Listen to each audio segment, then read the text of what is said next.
Quem são os Cavaleiros do Apocalipse? Os Cavaleiros do Apocalipse talvez pareçam assustadores e misteriosos, mas a Bíblia e a história moderna nos ajudam a identificar claramente cada cavaleiro. E apesar de essa visão indicar acontecimentos terríveis, ela também traz boas notícias para você e sua família. Que boas notícias são essas? Antes de falar disso, vamos ver o que cada cavaleiro significa. O cavaleiro no cavalo branco.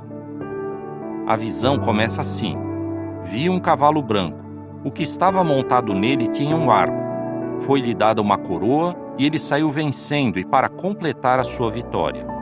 Apocalipse 6:2. Quem é o cavaleiro no cavalo branco? O próprio livro de Apocalipse dá a resposta. No capítulo 19, esse cavaleiro é chamado de a Palavra de Deus. Apocalipse 19, 11 a 13. Esse título, a Palavra, é dado a Jesus Cristo, pois é Ele que transmite as mensagens de Deus.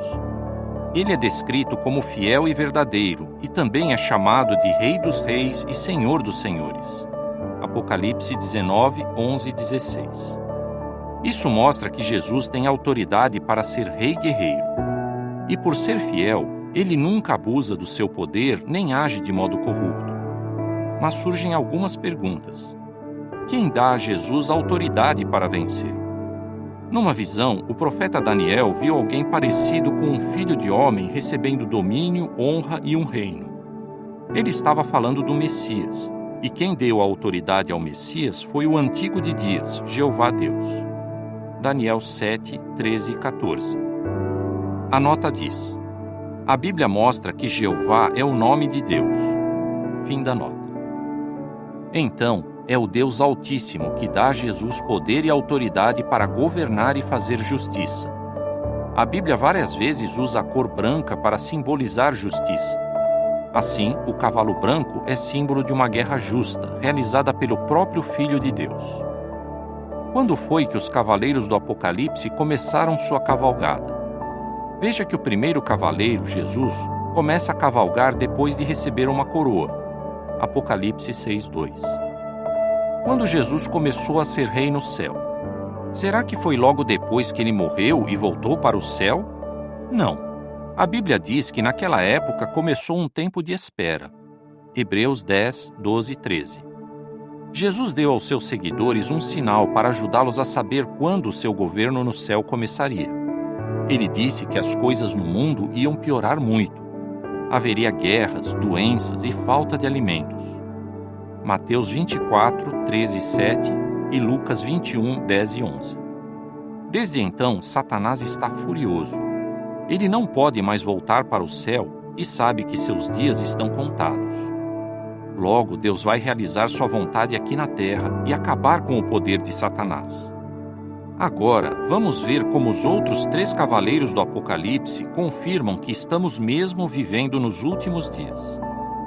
O primeiro cavaleiro representa uma pessoa específica, Jesus Cristo. Mas os outros 3 não representam pessoas. Eles simbolizam acontecimentos que afetam toda a humanidade. O cavaleiro no cavalo cor de fogo. E saiu outro cavalo, um cor de fogo. Ao que estava montado nele foi concedido tirar a paz da terra, para que os homens matassem uns aos outros, e lhe foi dada uma grande espada. Apocalipse 6:4. Esse cavaleiro representa guerras. Veja que ele não tira a paz apenas de alguns países, mas de toda a terra. Em 1914, pela primeira vez na história, estourou uma guerra mundial. Pouco tempo depois, ocorreu outra guerra mundial, que foi ainda pior. Alguns acreditam que desde 1914, o número de mortos em guerras e conflitos armados ultrapassa os 100 milhões. Sem falar nos milhões de outras pessoas que ficaram com ferimentos permanentes. E será que as guerras ainda são uma característica marcante do nosso tempo? Com certeza. Hoje, como nunca antes, os homens parecem ter o poder de exterminar a humanidade. E até organizações que se dizem responsáveis por manter a paz, como a ONU, não conseguem impedir o galope do cavalo cor de fogo. O cavaleiro no cavalo preto. Vi um cavalo preto. O que estava montado nele tinha uma balança na mão. Ouvi o que parecia ser uma voz no meio das 4 criaturas viventes, dizendo: 1 litro de trigo por 1 denário, e 3 litros de cevada por 1 denário. E não faça dano ao azeite e ao vinho. Apocalipse 6, 5 e 6. Esse cavaleiro representa a fome. A situação ficaria tão crítica que a Bíblia fala que 1 litro de trigo custaria 1 denário, que era o salário de um dia nos tempos de Jesus. Com esse valor, também dava para comprar 3 litros de cevada, um cereal considerado inferior ao trigo. Essa quantidade de comida não daria para alimentar uma família grande. A voz também diz que as pessoas deviam economizar azeite e vinho. Esses eram itens básicos na dieta das pessoas daquela época. Será que desde 1914 esse cavalo está galopando? As evidências mostram que sim. Cerca de 70 milhões de pessoas morreram de fome no século passado.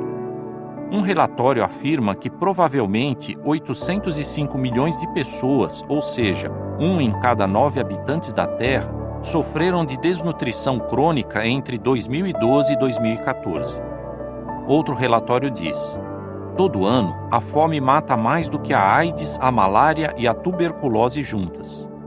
Muitos esforços são feitos para alimentar os que passam fome, mas nada impede a cavalgada do cavalo preto.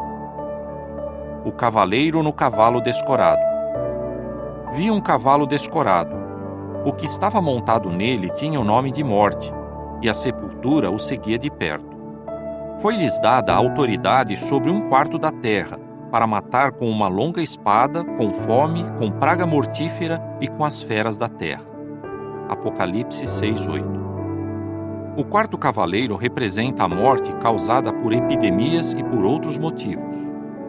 Pouco depois de 1914, a gripe espanhola matou muitos milhões de pessoas. É provável que 500 milhões de pessoas tenham sido infectadas. Na época, isso era 1 em cada 3 pessoas no mundo. E a gripe espanhola foi só o começo. Os especialistas dizem que mais de 300 milhões de pessoas morreram de varíola no século passado. Até hoje, apesar dos avanços da medicina, doenças como AIDS, tuberculose e malária tiram a vida de milhões de pessoas. Assim, seja por causa de guerras, fome ou epidemias, a morte reina sobre a humanidade. E a sepultura, sem dó nem piedade, continua a recolher as vítimas. Em breve, um mundo melhor. Os tempos difíceis estão quase no fim. Lembre-se, Jesus saiu vencendo e expulsou Satanás para a terra. Mas ele ainda não completou sua vitória. Apocalipse 6:2. Em breve, no Armagedon, Jesus vai destruir os que apoiam Satanás e vai acabar com a influência perversa dele. Jesus não apenas impedirá a cavalgada dos outros cavaleiros, mas também vai desfazer todo o mal que eles causaram. Como? Veja o que a Bíblia promete. Não haverá mais guerras. Em vez disso, a paz vai reinar. Jeová põe fim às guerras em toda a terra, quebra o arco e despedaça a lança. Salmo 46:9. As pessoas terão grande alegria na abundância de paz. Salmo 37:11. Não haverá mais fome.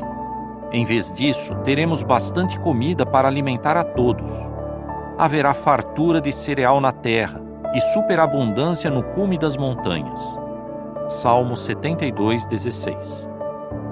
Não haverá mais epidemias e morte.